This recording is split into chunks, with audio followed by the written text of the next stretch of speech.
Le Bon y el alma de las masas. ¿Qué pasaría si la psicología consiguiera una respuesta a sus principales preguntas? Si llegara a comprender lo que un individuo siente, piensa y hace. Algunos pensaríamos que el trabajo de esta materia terminaría ahí, pero en realidad sería el inicio de la búsqueda a la respuesta de algo nuevo. Porque, sorprendentemente, todo lo que se habría logrado saber cambia completamente cuando el individuo se ve inmerso en una multitud y forma parte de una masa. Pero, ¿qué es la masa? ¿Por qué influye tanto en los comportamientos de un individuo? ¿Y cuáles son estos comportamientos? Le Bon nos dice que los individuos, independientemente de sus diferencias y diversidades, cuando se encuentran dentro de una masa, surge una especie de alma colectiva que provoca que piensen, sientan y actúen de una manera completamente distinta a como lo harían en forma aislada o de manera individual. De hecho, hay ideas y sentimientos que solo surgen cuando se está dentro de una masa. Le Bon explica el concepto de masa como un ente que consta de elementos heterogéneos que se unen durante cierto tiempo, como las células de un organismo, que mediante su unión forman un ser nuevo con características muy diferentes a una sola célula aislada. Le Bon nos dice que en la masa se muestra el inconsciente racial. ¿A qué se refiere con esto? Nuestros actos inconscientes son creados principalmente por influencias hereditarias, y esto constituye el alma de la raza. Así, lo heterogéneo se convierte en homogéneo y la estructura psíquica individual se ve vulnerable ante el inconsciente. ¿Recuerdan que comentábamos que hay ideas, sentimientos y comportamientos que solo surgen cuando se está dentro de una masa? Pues bien, Le Bon nos habla de 3 causas por las cuales esto sucede. La primera consiste en que, cuando un individuo está dentro de una masa, por el simple hecho del número de personas que la forman, se genera un sentimiento de poder y de invencibilidad, que provoca instintos que estando solo serían muy difíciles de demostrar. Y de igual manera, se vuelven estos incontrolables, ya que no existe un sentido de responsabilidad hacia los demás, por el hecho de ser desconocidos. La segunda causa nos habla del contagio. En la multitud, todo sentimiento y todo acto son contagiosos, en un grado tan alto que el individuo sacrifica muy fácilmente su interés personal por un interés colectivo. Aunque es muy fácil comprobar este fenómeno, sigue siendo muy difícil darle una explicación. Y finalmente, la tercera y más importante nos habla de la sugestión. Cuando el individuo está inmerso durante cierto tiempo en una masa activa, su personalidad consciente desaparece por completo y hace que obedezca a todas las sugestiones de dicha masa, dejando a un lado su carácter y costumbres personales. Bajo la influencia de una sugestión, un impulso irresistible e incontrolable lo llevará a realizar ciertos actos. Así, podemos decir que los principales rasgos de un individuo integrante de una masa son la desaparición de la personalidad consciente, de sus sentimientos e ideas individuales, el carecimiento de su voluntad, la transformación inmediata en actos de las ideas que se le imponen y finalmente la disminución de los niveles de la civilización en el individuo. Puede pasar de ser una persona culta a un bárbaro, una criatura que actúa por instinto.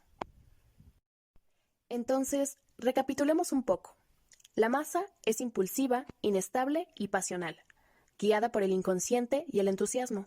Lo imposible y lo improbable no existe para ella. Es influible, crédula e irracional, buscando siempre una satisfacción pulsional. Los sentimientos dentro de ella siempre serán simples y exaltados. Por esto, la duda aquí no existe. Consciente de su fuerza, no se deja influir fácilmente por las buenas maneras. Atraída por la novedad y el progreso, pero conservadora en el fondo defendiendo la tradición. Y aquí el poder de la palabra y la exigencia de ilusiones reinan.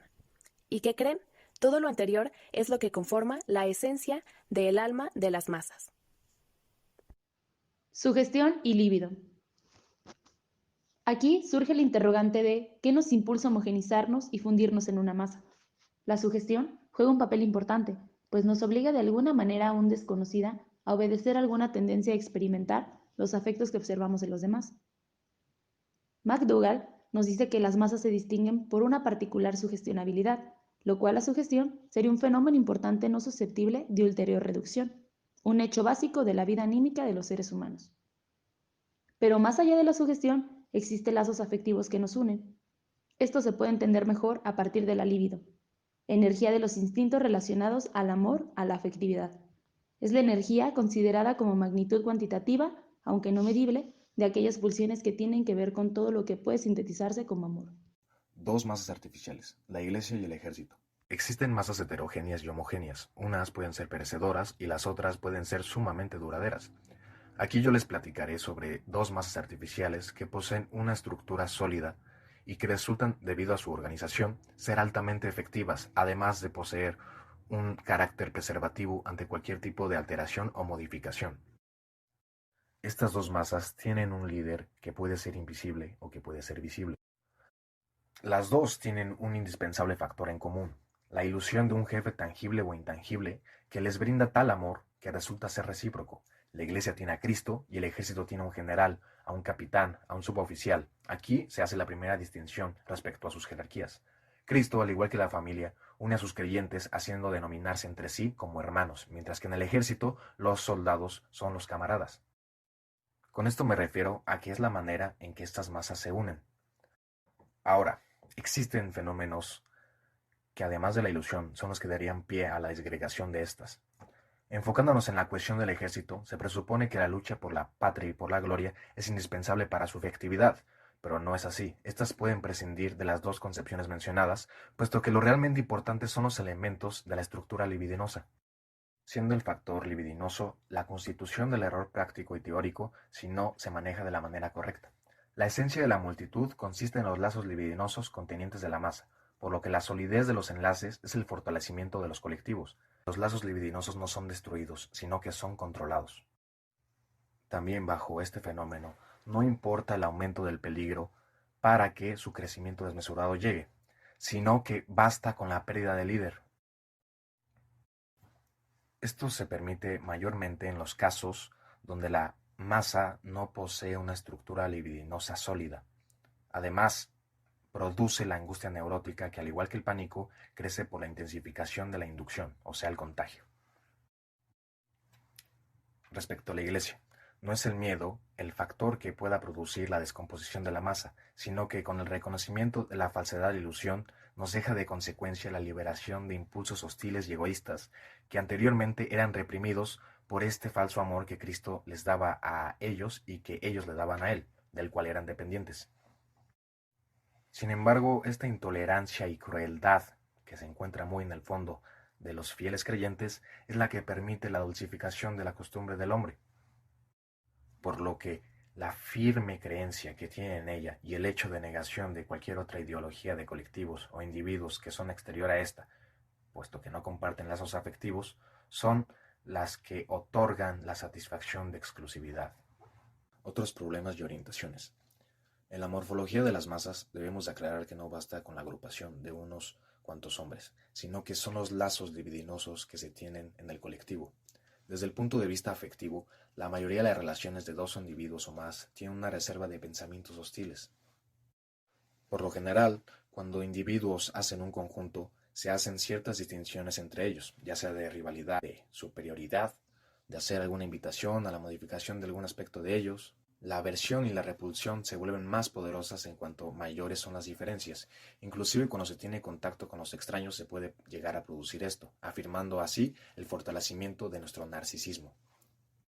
Cuando esto sucede con nuestros seres amados, se le denomina ambivalencia afectiva.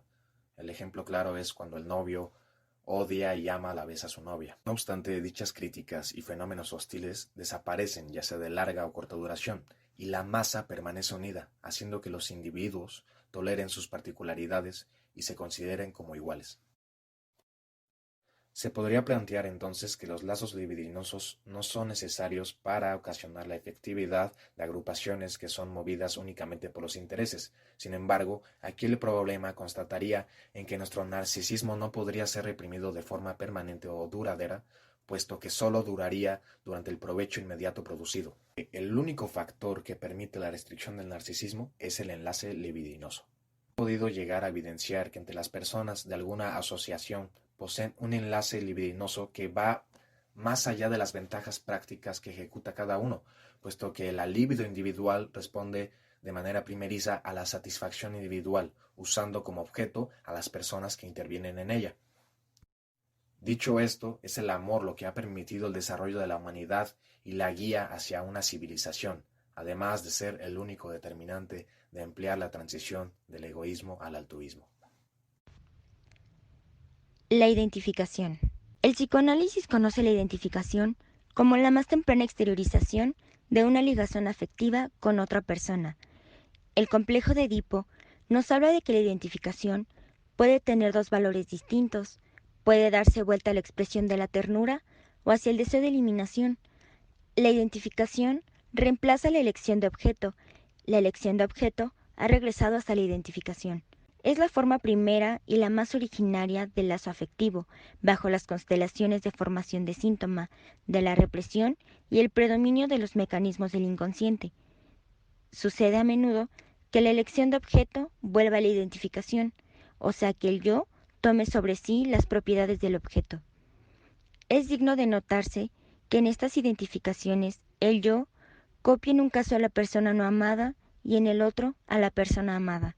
En los dos, la identificación es parcial, limitada en un grado sumo, pues toma prestado un único rasgo de la persona objeto. Hay un tercer caso de formación de síntoma, particularmente frecuente e importante en que la identificación prescinde por completo de la relación de objeto con la persona copiada. La empatía nace solo de la identificación, y la prueba de ello es que tal imitación se establece también en circunstancias en que cabe suponer entre las dos personas una empatía preexistente. La identificación es la forma más originaria de ligación afectiva con un objeto.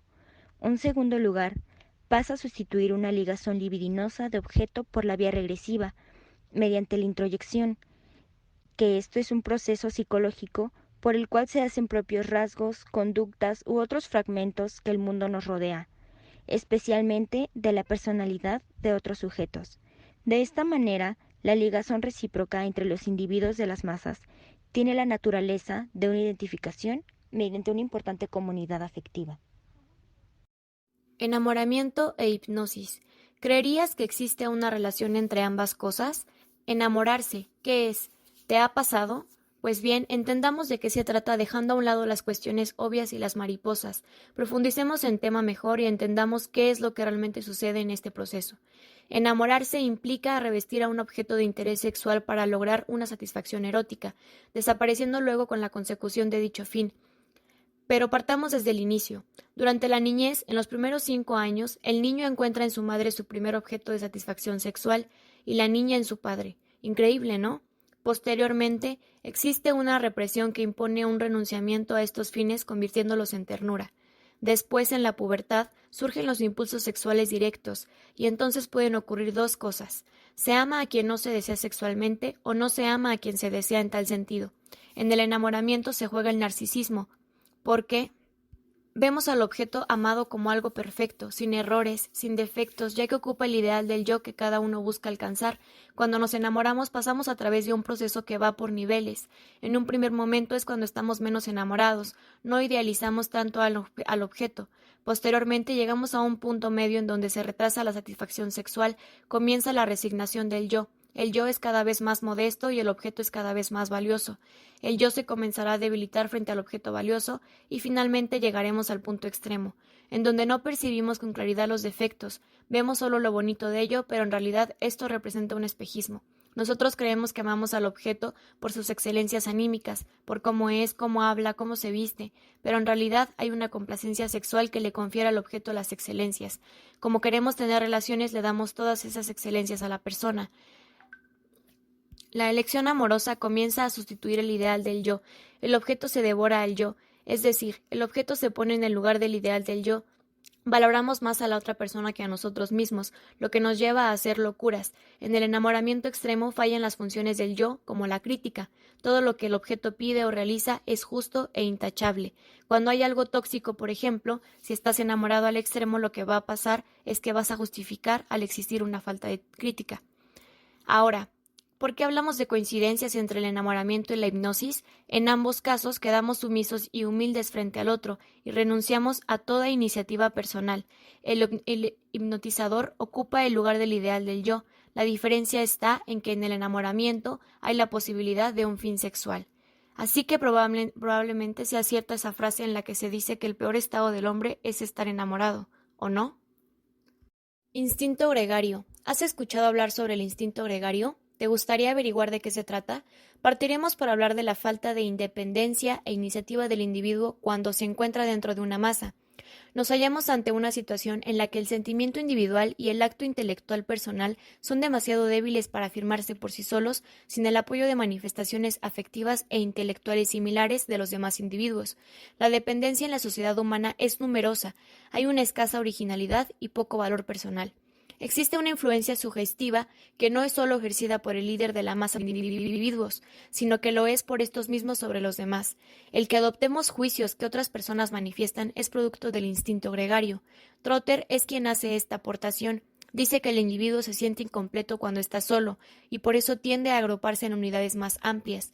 El instinto gregario no deja lugar alguno para el líder, excluye por completo la necesidad de un dios y deja al rebaño sin pastor. A comparación de Trotter, Freud cree que es imposible llegar a la comprensión de la esencia de la masa haciendo abstracción de su jefe, pues lo considera un elemento importante. El que exista la idea de permanecer separado de la masa es algo que causa temor y que por lo tanto se busca evitar.